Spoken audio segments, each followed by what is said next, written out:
Hello.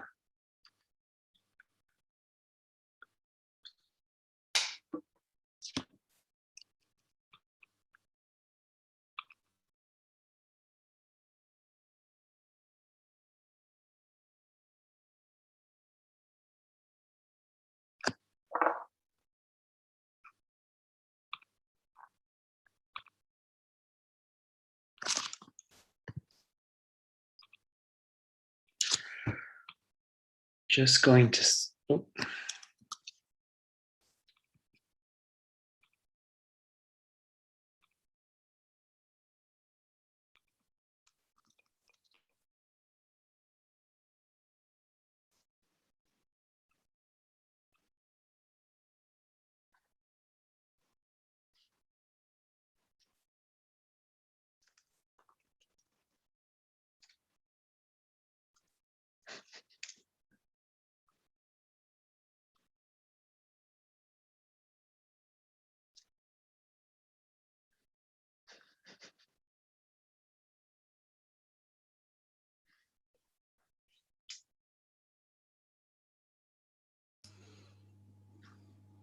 One.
Now, good afternoon.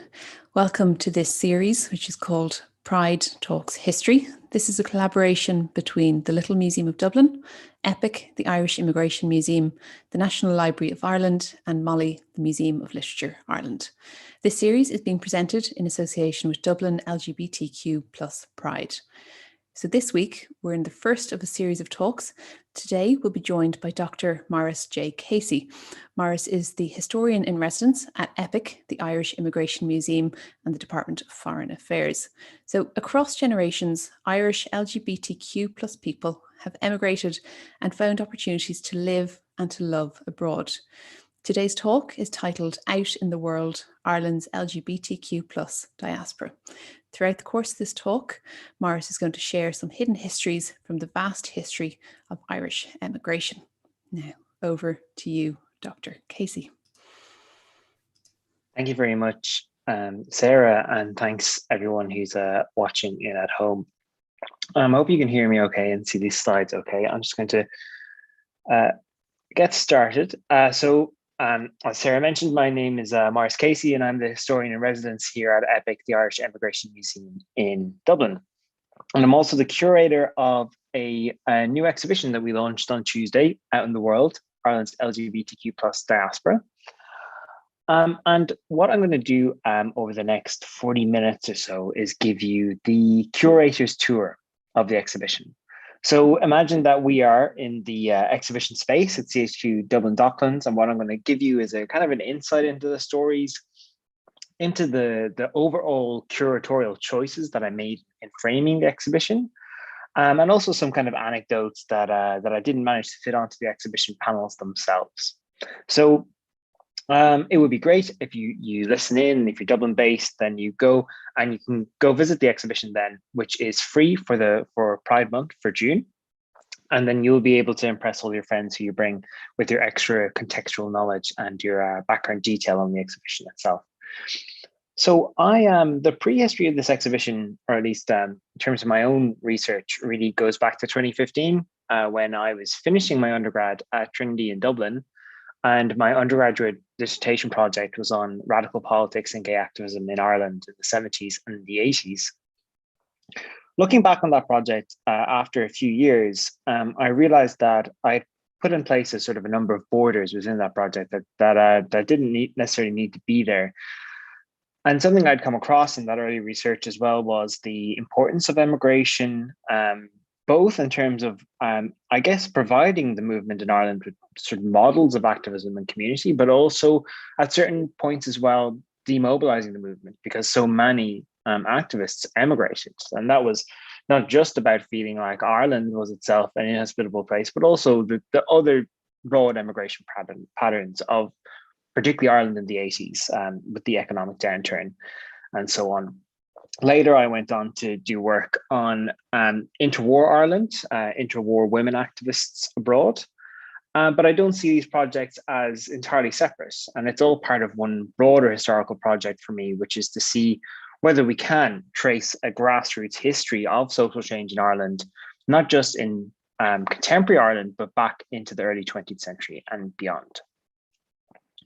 So the exhibition, here's our exhibition poster, which I'm also currently wearing on a t-shirt, designed by our fantastic designer, Joanne Byrne. And tied onto this Celtic knot, or printed onto this Celtic knot, is our 6 exhibition themes: exclusion, community, love, defiance, solidarity, and return.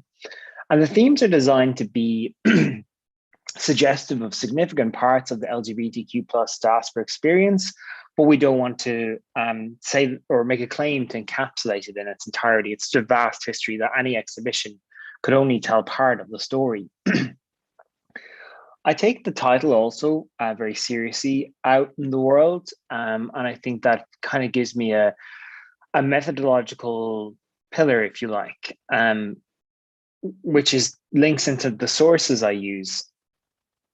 You might expect in an exhibition of this type to find people listed like Oscar Wilde or Roger Casement, but they don't feature in this exhibition. In part, that's because they're very widely known, and I wanted to tell lesser known stories, but there's also a question of sources here. I wanted to set myself a challenge in a way of relying only on sources where people spoke about their sexuality on their own terms and in their own voice, and indeed decided to place themselves within the historical record.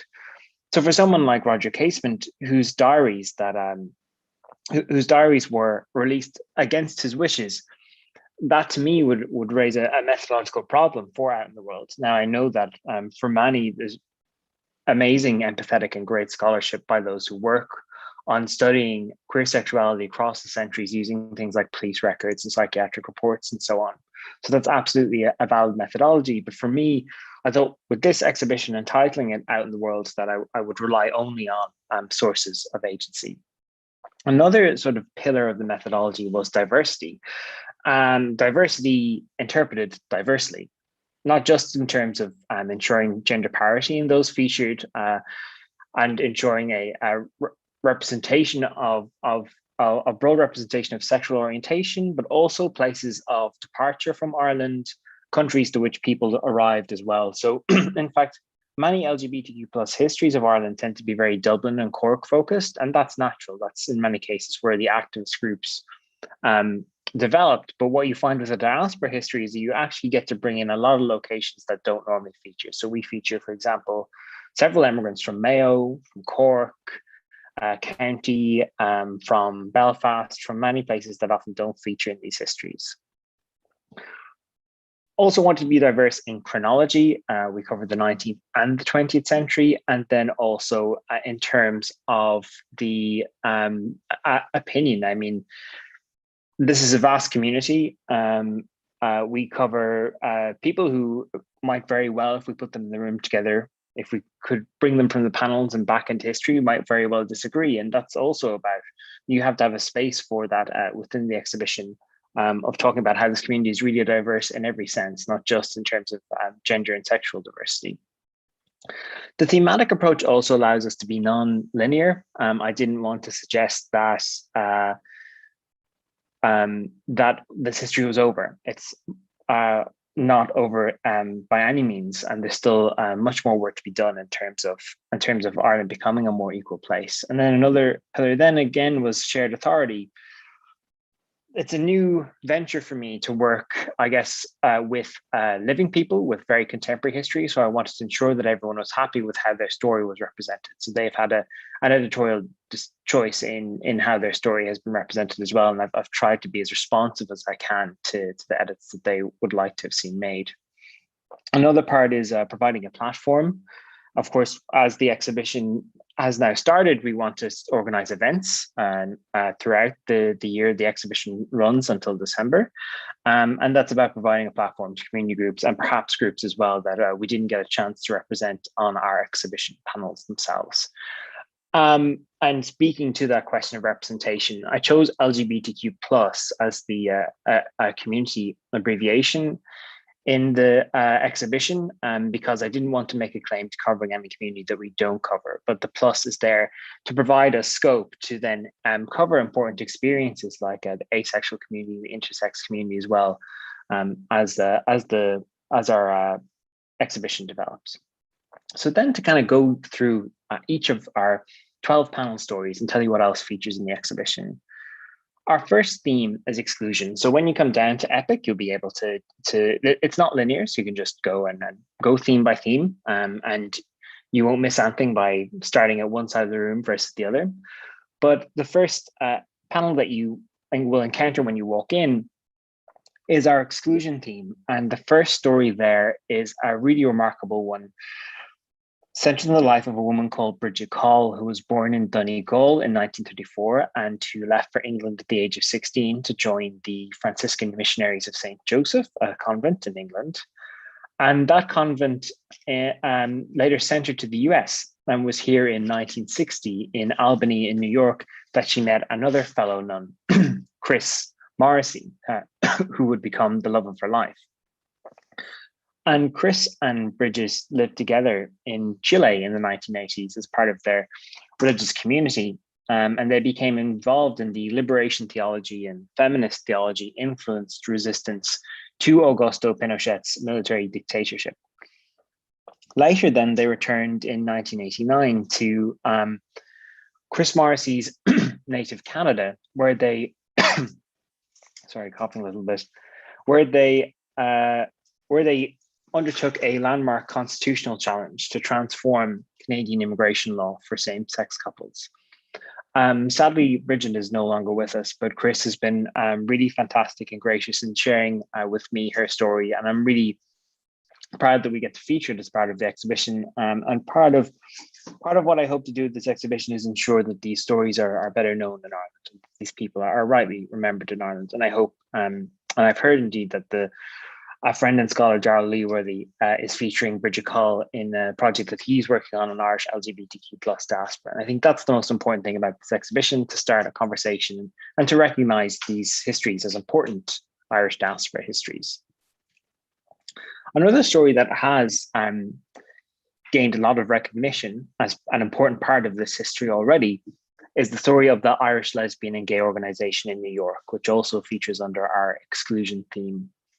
Many will know and many will remember the campaign of the Irish Lesbian Gay Organization, which was founded in 1990, their campaign from 1991 to have Irish LGBTQ plus inclusion as part of the official New York St. Patrick's Day on Fifth Avenue. Paul O'Dwyer, a founding member of ILGO, as many people call it, has spoken at both of our launch events and has spoken particularly to how this was about more than just one parade. It became a broader campaign. It made the St. Patrick's Day parades, not only in New York, but also in places like Boston, synonymous with LGBT rights. And so it also became a flashpoint in defining Irishness, right? Who gets to be included in that definition of Irishness? Was it, as the Ancient Order of Hibernians tried to basically codify through the courts, just a kind of a rigid idea of Irishness linked to these socially conservative values, or could Irishness, not only in Ireland and in the diaspora, be more inclusively defined? And so that's something that ILGO in many ways really prominently catalyzed this conversation that the exhibition as well is a part of, is precisely a part of expanding those definitions of Irishness. And so for me, it was absolutely important from the very beginning that this story would feature, because it's such an important campaign. Our next theme then is community, and community for me was really about the community is in many ways the kind of corollary to the first theme of exclusion, about how people, Irish LGBTQ plus people, found a home abroad and found different ways of living that were not did not exist within Ireland for many decades. The first story we focus on here is the Irish on Railton Road. Railton Road is a street in Brixton in South London. And in the 70s and the 80s, it was known as the front line, a place of art, activism, in many cases also a place of marginalized communities, where marginalized communities came together. And a squat emerged on Railton Road, and in the squat developed the South London Lesbian and Gay Community Centre, which was one of the first such community centres in the UK. And in the gay men's squat, there were a number of Irishmen, including people like Terry Stewart, who's one of our interviewees as well, and he's featured here in this picture at the 1978 march on his way to the Rock Against Racism concert. And also people like Colm Clifford, or Colm O'Cluvan, who wrote this play, Friends of Real Reeses, and you see the poster for it here on the right. That play spoke specifically about the experience of two Irish gay men who had emigrated to London. But Colm, in his plays as well, talked about other marginalized immigrant communities. And one of his characters, for example, another one of his plays, is an Irish woman who had come to London, seeking an abortion and had stayed on afterwards. So really, it was about more than just, and it always is about more than just one issue. It's about a whole constellation of issues, whether that's anti-racism or feminism or Irish republicanism or socialism. That's where you find in so much of this history is this meeting point of different movements. And that poster as well that you see there was designed by a man named Jim Ennis, who was from Mayo.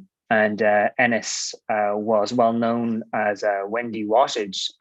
That was Ennis's drag name, and he performed on stilts in these really amazing performances.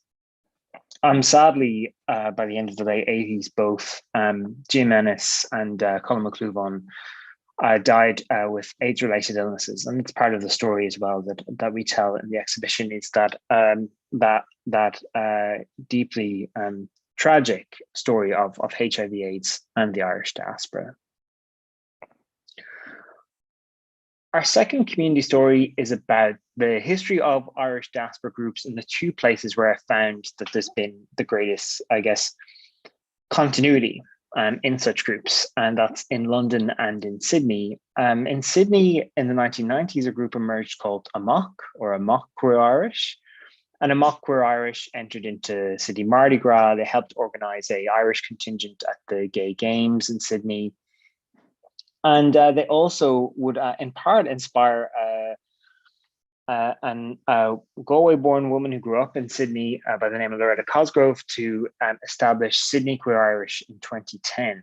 And Sydney Queer Irish has been really just amazing, and everyone involved has been really helpful with this exhibition, but also just the work that they do in Sydney is just incredible, both in terms of designing these amazing Mardi Gras floats, which combine not just both Irish and queer identity, but also they did a float in 2018, which was representing the LGBTQ plus history in Ireland through those floats. They do just really interesting things for me as a historian. I find it really interesting to see what they do with their floats. And they also reach out to broader communities. So it's very important for me that we'd have in our exhibition representation of how Sydney Queer Irish has reached out to the Aboriginal community in Sydney and has had Indigenous drag queens involved as well with their events and activities too. The second history then, of course, is London, not just things like the Railton Road squats, but specific Irish diaspora groups, which begin as early as the early 1980s with a meeting group for Irish LGBTQ plus people that met at the back of Gaze the Word bookstore, early 1980s, which Darrell Lee Worthy has written about. Then also groups like the Irish Gay Network Helpline, the Irish Lesbian Help Service at Telefriend, and then also onto groups like Amok Lynn, and then in 2014, the London Irish LGBT Network, which is also featured as part of our exhibition, and it does great work as well, both giving a voice for the community in London, but also in the broader Irish and Britain groups as well. So then on to our theme, love, and this is where we delve further back into our chronology to some stories that transcend the 19th and 20th centuries and delve back into it. And the first love story we tell is it's a well-known one, of course. It's about Eva Gore-Booth, who was the younger sister of the Irish rebel Constance Markievicz. And when she was recovering from a respiratory illness in a villa in Italy, she met the woman who would become the love of her life, Esther Roper. Esther Roper also had Irish links. Her mother was the daughter of Irish immigrants in Manchester, and she referred to herself as half Irish.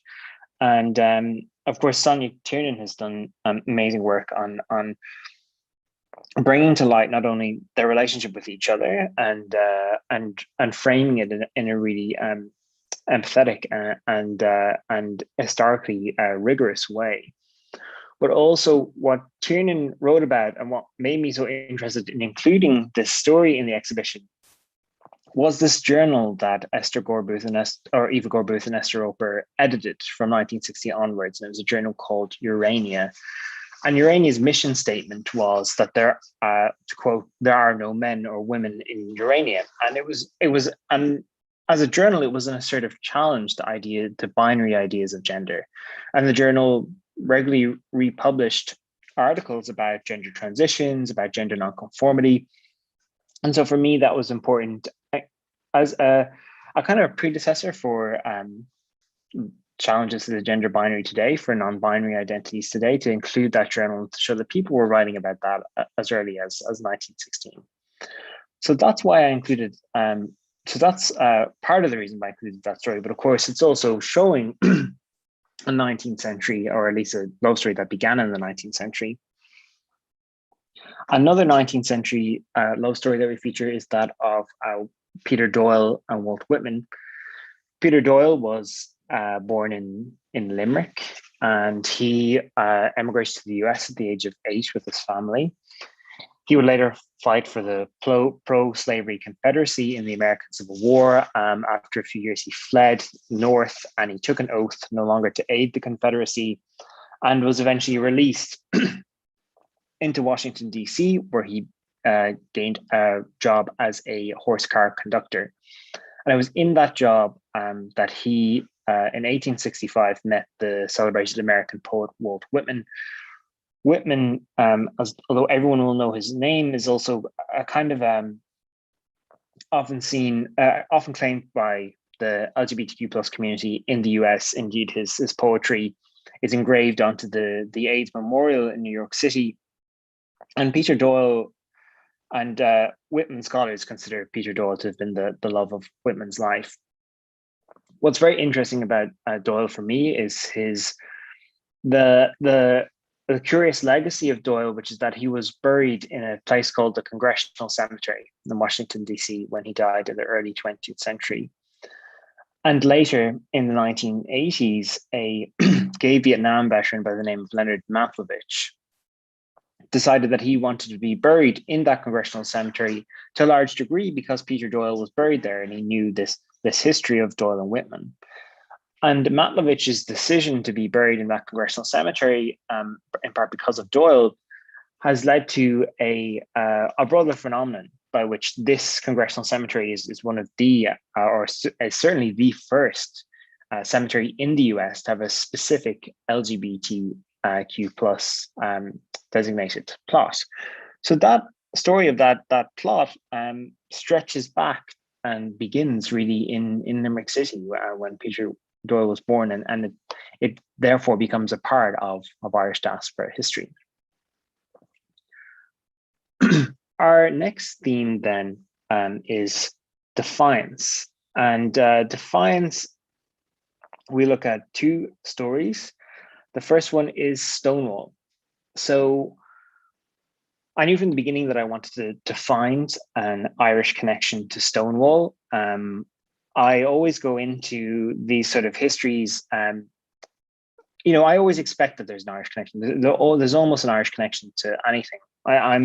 My area of expertise is, in fact, Irish emigration to the Soviet Union in the 20s and the 30s, which is not a place that many people would expect to find Irish history. But I find that when you go into these topics just expecting to find something, generally you do. And when I looked into Stonewall, I found two Irish links. There was Danny Garvin, who passed away in 2016, I believe, who was Irish American, and he was part of Stonewall. And then there's also this man featured here, John O'Brien, who's been really helpful in sharing his story with us for the exhibition. And John O'Brien was born in Harlem in New York to a mother from Limerick and a father from Cork. I hope I didn't get that wrong.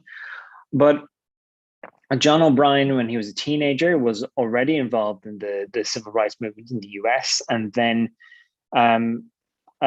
he also became involved in the Gay Liberation Front, which then started emerging in the US in the late 1960s and in 1969, just before the events that took place at Stonewall. Of course, Stonewall was a series of confrontations between police and protesters at the Stonewall Inn in Christopher Street in New York that is seen as a kind of a catalyzing moment for a liberation style politics. There were predecessor movements in the US, like the Mattachine Society and Daughters of Phyllis, but what Stonewall catalyzed was precisely the idea of pride, and that's why we mark Pride in June, is because we're tying in with that anniversary of Stonewall.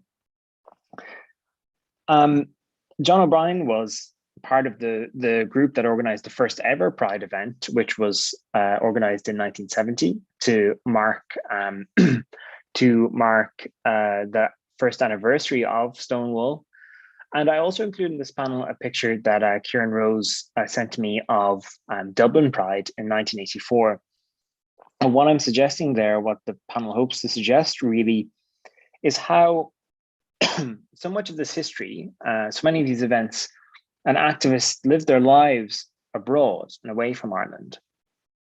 But those events, that advocacy and that activism, had rippling effects at home. So the fact that we're here celebrating Pride in June in Ireland can be traced back to a movement in which an Irish person played a role in New York in 1969.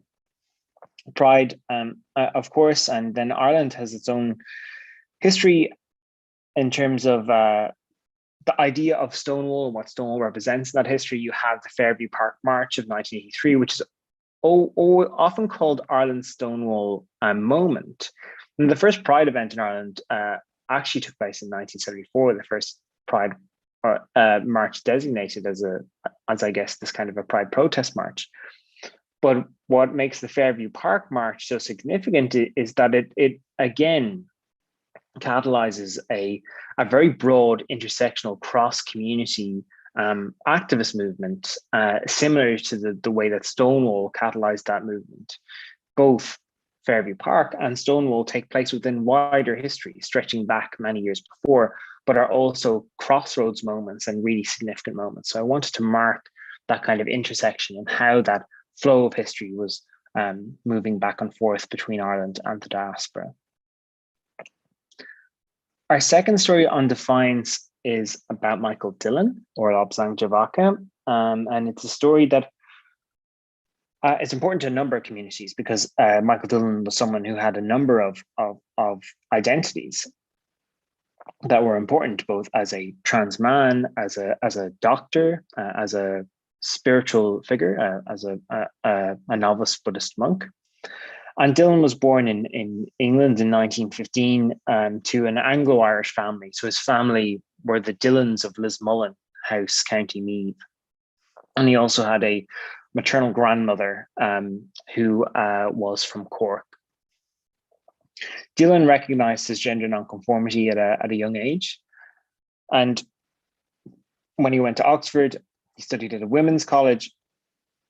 But after that, he studied at Trinity College in Dublin. And it was at Trinity College in Dublin where he began his, he began his transition earlier, but it was at Trinity College, while studying at Trinity College in Dublin, that he traveled during his summers of studying medicine to England to work or collaborate with Sir Harold Gillies, who was a renowned plastic surgeon at the time. And Dillon became the first known case of a trans man to undergo phalloplasty, so this gender-affirming procedure. Dillon worked as a ship surgeon, and it was during this time as a ship surgeon that he was actually outed against his wishes in the tabloid press in Britain. Partly in response to this, but also continuing his spiritual journey, he moved to India in 1958 and became involved in Tibetan monastic tradition. And it was here that he sat down to write his own story in his own words. And that's what's really important to me about Dillon's story, is that he wrote his memoir Out of the Ordinary, which was published, I believe, first in 2016. It's actually going to be published again by Lilliput Press in Ireland later in the summer. And it's a remarkable document because he set into the historical record how his story should be told. And I think that's something that's really important, particularly when we look at trans history. That we always be respectful about the materiality of the sources and how people define their own stories in those sources. So for me, Dillon is a really remarkable example of defiance, of the defiance of living life on his own terms. He also published, while he was at Trinity College in Dublin, a what's essentially a schematic for understanding gender identity called Self, a study in ethics and endocrinology. Solidarity then is our next theme, and this story of Chester Alan Arthur III was perhaps the most, for me, definitely the most surprising research process. I wrote my PhD thesis on interwar Irish radicalism. And I knew from that research of a woman called Ella Young. Ella Young was a Republican and mystic, a part of the Irish Republican world in the 1920s, who later left for California. And I knew that Young as well was identified as being part of this 1920s queer bohemia in Ireland. So last summer, I picked up Ella Young's memoir for something like €1 in a secondhand store in Ardmore in County Waterford. And I was reading it, and I came across this passage where Ella Young described this party hosted in Dublin by a woman called Kathleen O'Brennan, who's pictured here on the right, to welcome a man called Chester Alan Arthur III, who was a US president's grandson who had devoted himself to the Irish Republican cause. There are a number of interesting points to this for me. One was that the mention of Kathleen O'Brennan hosting this party, because I knew, of course, that Kathleen O'Brennan was in a romantic relationship with the Irish Italian radical Marie Equi in the US Northwest during the last years of the Great War. And then I was interested as well because I'm very interested in migrant and return diaspora contributions to radical politics in Ireland. So I Googled Chester Alan Arthur III, and the first result was this Vice magazine article called "This President's Grandson was more interesting than you'll ever be," which sounded like a challenge, but since turned out to be more or less accurate. And it described not only Arthur's journey through Irish republicanism, but also his bisexuality and his interactions with the history of sexuality in the 20th century. So his story is really remarkable of a bisexual man who came to Ireland when he was engaged and he married in Ireland, but also devoted himself to the Republican cause. He would later marry his second wife, Esther Murphy, who was an Irish-American woman, also identified as part of a lesbian world in 1920s Paris that included such women as Oscar Wilde's niece, Dorothy. So Arthur's story is not just about him in the exhibition, but it's about his whole network. People like Kathleen O'Brennan and Ella Young and his second wife, Esther Murphy. And it's a broader story of this research, which is these diaspora communities found each other wherever they ended up. They found other people like them. So it makes them in one way easier to research. What you do is you reverse engineer the social network, and that connects you to everyone else. And that's been easy for the contemporary world, where you can just say to people on the Zoom call, "Oh, can you introduce me to that person? I'd like to hear their story." But you can do that for the early 20th century too. You can do that for this history. And that's what I tried to do with Arthur, was to reconstruct his Dublin social network in the 1920s. Our second solidarity story is a really great one too, a story of a really remarkable advocate, Colette O'Regan, who's from Cork and currently works at LGBT Ireland, who are also a fantastic organization. And Colette O'Regan shared with me her story of working or volunteering in Cambodia, and her work with a Cambodian LGBTQ plus activists and other volunteers in establishing this group pictured here, ROC, Rainbow Community Kampuchea, which is the first LGBTQ plus organization officially story, because it's representative of a whole history of Irish humanitarianism as well. I just got a note saying my connection is unstable, so I can hope you can hear me well, and I'm not stuttering out. No, you're okay. Cool. And also, yeah, I think Cambodia is a location that people will find very surprising, and for me, it was important to represent as broad and diverse a geography as we could in this exhibition too. This story in our return panel is a story that needs to be approached in an extremely respectful way and also an actively destigmatizing way. So it's important for me to acknowledge in this exhibition panel the major medical advancements in the treatment of HIV and things like U equals U, and show how HIV can't be passed on, and antiretroviral treatments ensure that a HIV diagnosis is manageable today.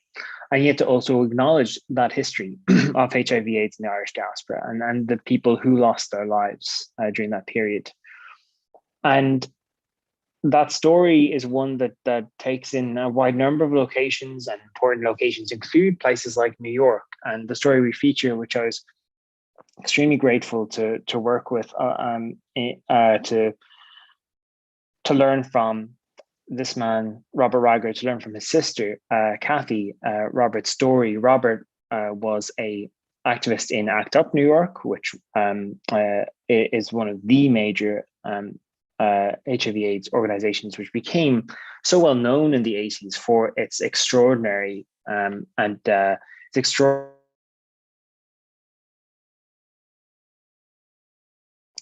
activism during that period. And Rager was an important part of that group, but also Irishness was an important part of his identity. His mother was from County Offaly, and he knew that he was dying with age-related illness in the early 1990s, and in 1993 he decided he would return to Ireland on a visit.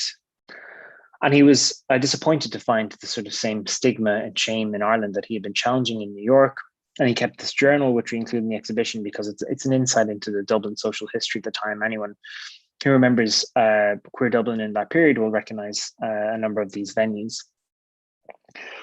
But for me, that story of return is that theme of return is important to this history, because what I found in my research is that there's so many stories waiting to be told of Irish people who were dying with AIDS, who returned to Ireland, or who died and were buried back home in Ireland. So that's a story of return that needs to be integrated into this history of the Irish diaspora, needs to become more prominent. And I hope that that some of the conversations that we're having in the exhibition will inspire others to tell them in more detail. And this one in particular, I hope people will do more research into it, because for me, it's been one of the most moving things to research as part of this project.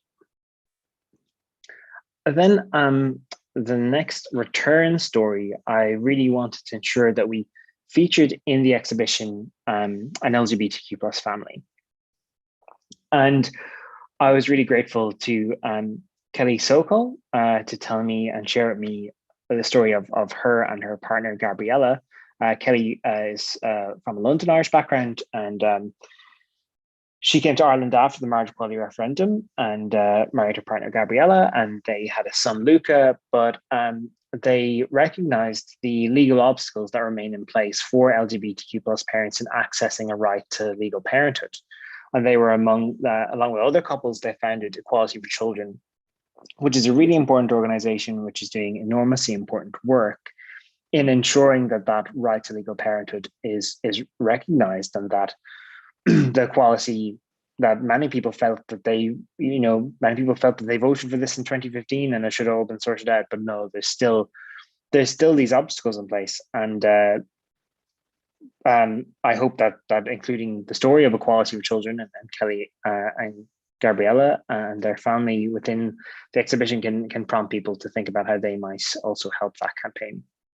And the other story we feature on that panel is, of course, Home to Vote, which is really important. And it shows how the Irish diaspora has transformed.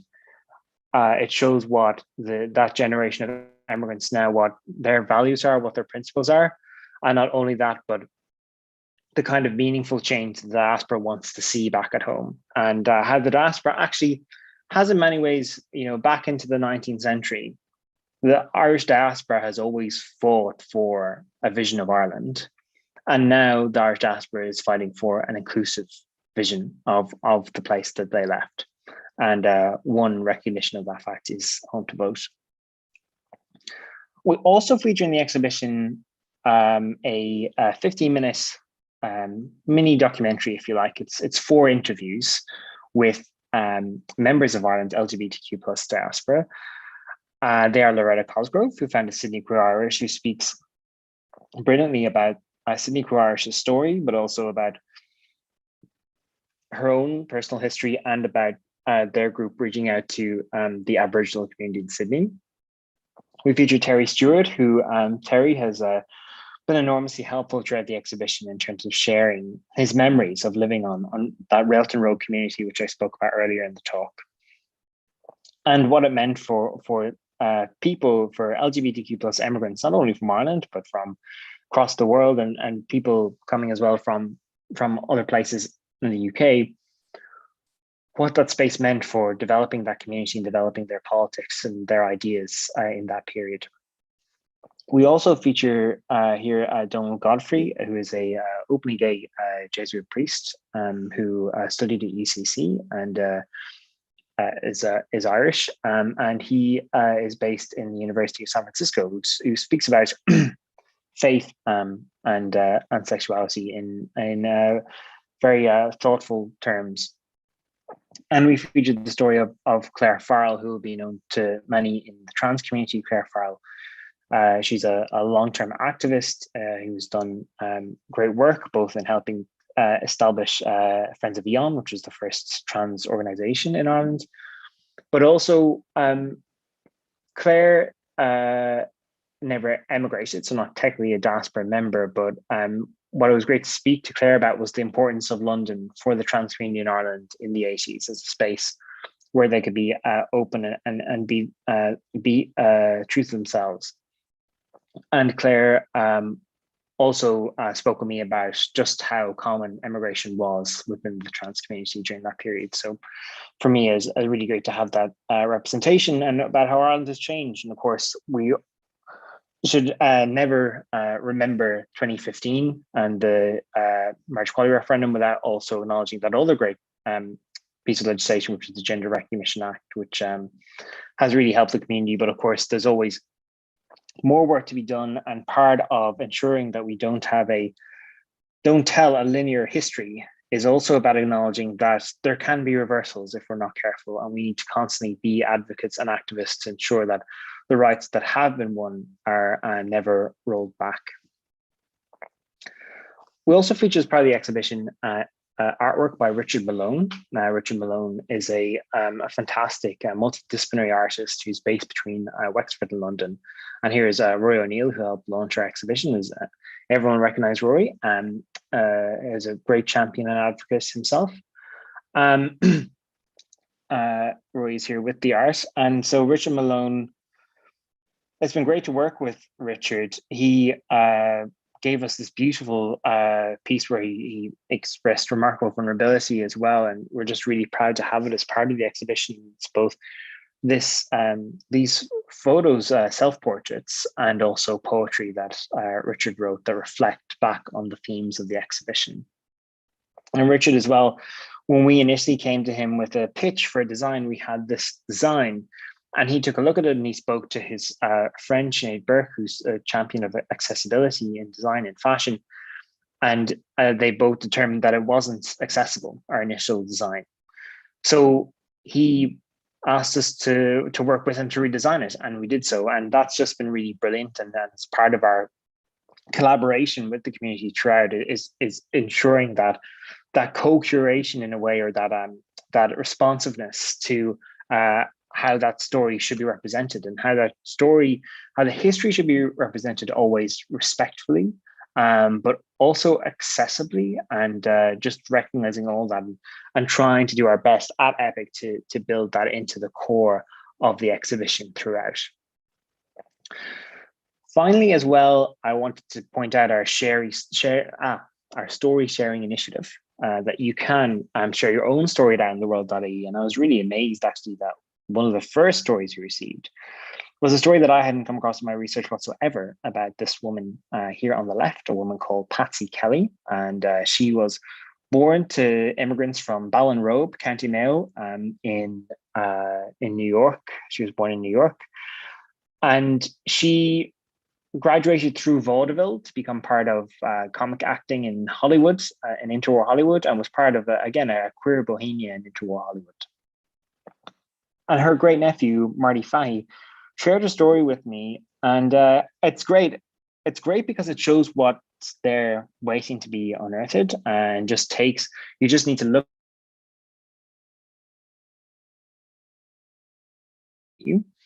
But also, I really like this message. I hope you can see it here, that Marty put as part of the story that he sent me. And it gives this story of Marty.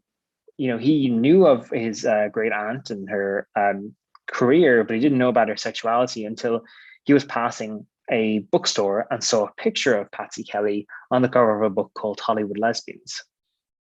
And so those kind of stories give a personal perspective to this history that I, as a curator and the kind of curatorial voice, or the voice of the person who writes the exhibition panels, has to be somewhat disembodied.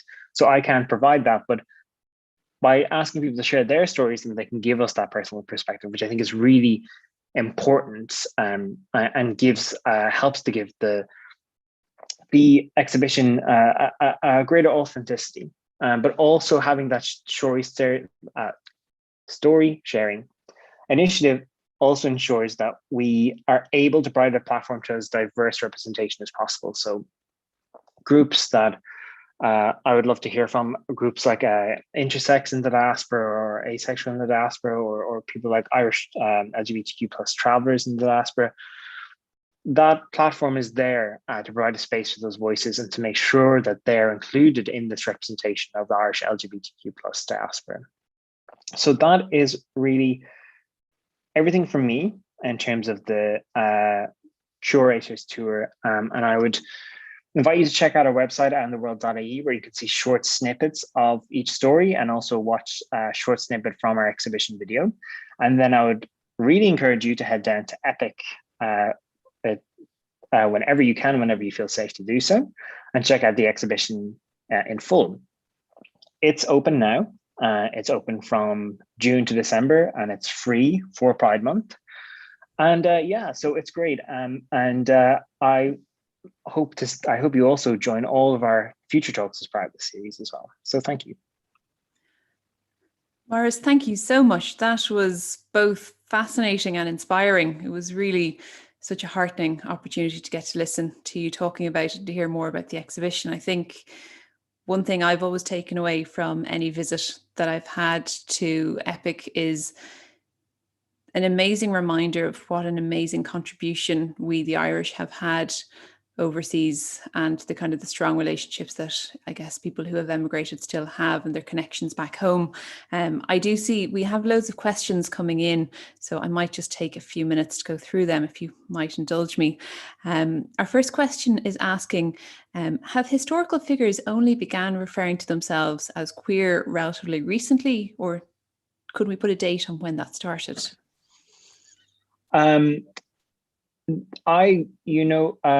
Ben Miller, who's a historian who works on LGBTQ plus history, he's a historian based in Berlin, has written actually about, or has certainly referred to, he's the host as well of the Bad Gays podcast. He refers to people using the term queer in a sense of, like in a reclaiming sense, as early as the 20s and the 30s. So of course, I also want to remain respectful of the many people who don't use the term because they regard it as a slur. There are many others, of course, who do find it an important way of self-defining. But yeah, you can actually trace that reclamation of the term quite far back. The terminology changes, of course, for example, Gavin Arthur, Chester A. Arthur III, who I refer to in this exhibition, would not have used the term homosexual. He would have used the term homogenic. And that's kind of a linguistic question, because homosexual is I forget what the term for it is, but it's combining a Greek with a Roman root, which is seen as sort of linguistically, I don't know. In any case, he preferred homogenic. So there's different terminology as well, the further you delve back into it. But yeah, it's interesting. I'd love to see a more fully fleshed out project on when the reclamation of that word queer begins. And there was kind of a second question that speaks to that same sentiment, where it was asking, were historical figures traditionally thought of as either simply straight or gay, and it might have, as a result, have been harder in some of our earlier histories to find out more about bisexual history, for example. Yeah, I think that absolutely is the case. I think that Sonia Tiernan has an article about Eva Gore-Booth and Esther Roper, where she looks at the ways in which their relationship has been conceived over generations of scholarship. And I think that reading that will really clarify your thoughts on that question, because a lot of it is about this kind of like balance of evidence, right? Eva Gore-Booth and Esther Roper shared a house together. They were buried together in the same plot under a quote from the poet Sappho.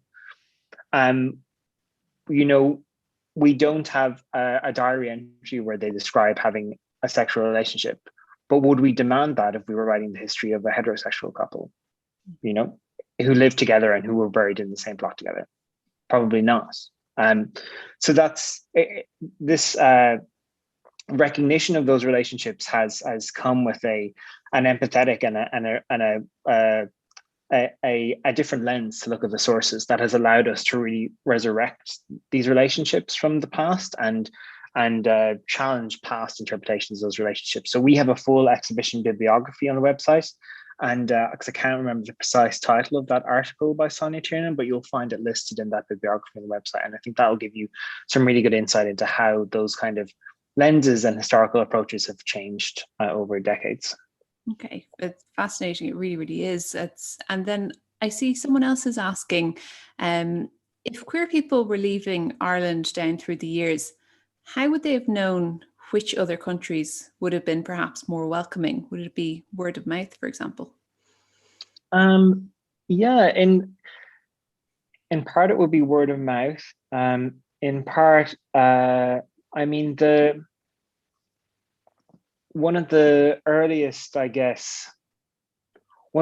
sources of someone describing this whole experience that I came across was from 1962, and was in which was a early US gay magazine published by the Mattachine Society.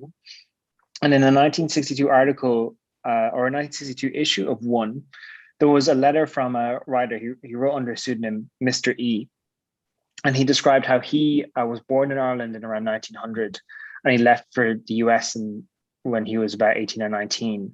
And then he described how throughout the 20s, the 30s, and the 40s, he lived a gay urban life. And then he returned to Ireland in the 50s, and he was writing this letter from his cottage in Connemara, living alone with his dog.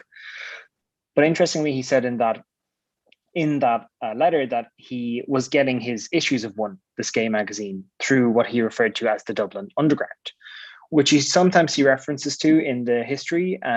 It's basically, it's not just word of mouth, it's also kind of publishing networks. And you'll notice as well that Ireland had a censorship regime in effect, but you can't stop someone getting the boat from London with a magazine. You can't stop someone going abroad and picking up books and literature there. So there are ways around those censorship regimes as well. Returned immigrants were really important in pointing out where was safe or where communities were thriving. But also,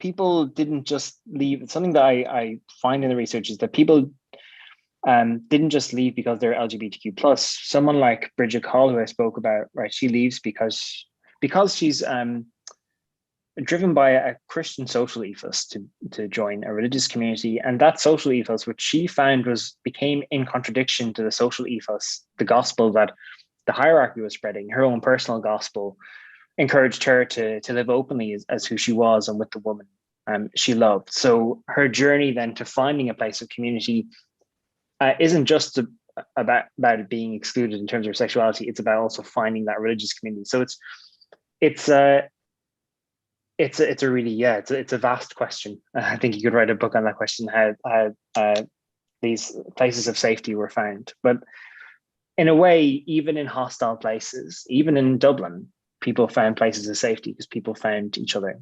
And I think that is that really is something that came across quite strongly and quite continuously throughout the course of your talk, the kind of the strength and the kind of the sense of ability of one person and the kind of the wider community that individuals can foster and be part of. And then, so there's another question here asking, is there a monument or a recognition somewhere in Dublin or in Ireland more general, to the impact of HIV and AIDS over time? I'm not sure if there's a monument on the scale of something like the New York AIDS monument. I'm, someone who'd be best placed to answer that, because of course a monument can be kind of variously interpreted. Cormac O'Brien at UCD does amazing work on cultural representations of HIV and AIDS in Ireland. So he would be sort of the best placed person to speak to that question. I mean, I do think that whether by a monument or whatever the community feels would be the right way of marking this history, that history of HIV/AIDS in the diaspora should be marked somewhere. I know Darrell Leeworthy has mentioned the rather remarkable idea that more Irish people died with AIDS-related illnesses in London than died with AIDS-related illnesses in Ireland, and that's really speaks to that history. Personally, I don't know the answer to your question, but it's absolutely, I hope that there are plans to mark it in some way. And then the last question I see here is talking about the home to vote experience. I think it's something we've all very strong memories of. And the question is, has there ever been a mass movement of people returning to Ireland to take part in a vote or any other event or moment? Yeah, I guess the way I would approach this question is thinking about the Irish diaspora and Irish politics. Perhaps in a vote or referendum, no. But I think it's impossible to understand the Irish Revolution, whose centenary we are marking, without the diaspora, right? It's, in a way, the mass emigration that occurred as a result of the famine led to, as many historians would write about, led to this giant Irish community abroad. And it led to this politics developing within that community, right? The Fenian movement begins in the US. So that path towards Irish independence, that centenary that we're marking, that's absolutely a diaspora history. And you could say that that is a mass movement of immigrants, not all of whom returned, but many of whom did. And many of whom were going back and forth across the Irish Sea, across the Atlantic, but also across the Irish Sea to England. And that was really important. So that idea of like the home to vote is like this very dramatic flashpoint where you can see pictures of packed out boats and trains and so on. But the Irish diaspora has always had a really profound, but perhaps more chronologically extended influence on Irish domestic politics. And I think that the two best examples of that in the last 100 years are 1916 and 2015 and 2018. Those are three major historical turning points in Irish history, all of which have a really strong immigrant element. Maurice, this has been absolutely fascinating. I could quite happily sit here for the afternoon and continue picking your brains. But I think, unfortunately, we've come to the end of the hour. But just to sincerely thank you so much for taking the time to speak to us today. Thanks, everyone. And do make sure to check out the rest of the talks in the program too, which will all be fantastic. And I'm looking forward to tuning in for them myself. It's a great summer of LGBTQ plus exhibitions and programming across the city and across the country. So do make sure to check out all of our friends as well. Absolutely. And so this was the first event in our series called Pride Talks History. This is, as we mentioned at the beginning, a collaboration between the Little Museum of Dublin, EPIC, the Irish Immigration Museum, the National Library of Ireland, and Molly, the Museum of Literature Ireland. And this is being presented in association with the Dublin LGBTQ plus Pride. Now, next week, next Friday, the 18th of June, we're going to be joined by the National Library of Ireland for a virtual tour of Living with Pride, which is a photographic exhibition with Christopher Robinson. So we will see you then. So our guest this week was Dr. Maurice Casey of EPIC, the Irish Immigration Museum. So thank you so much.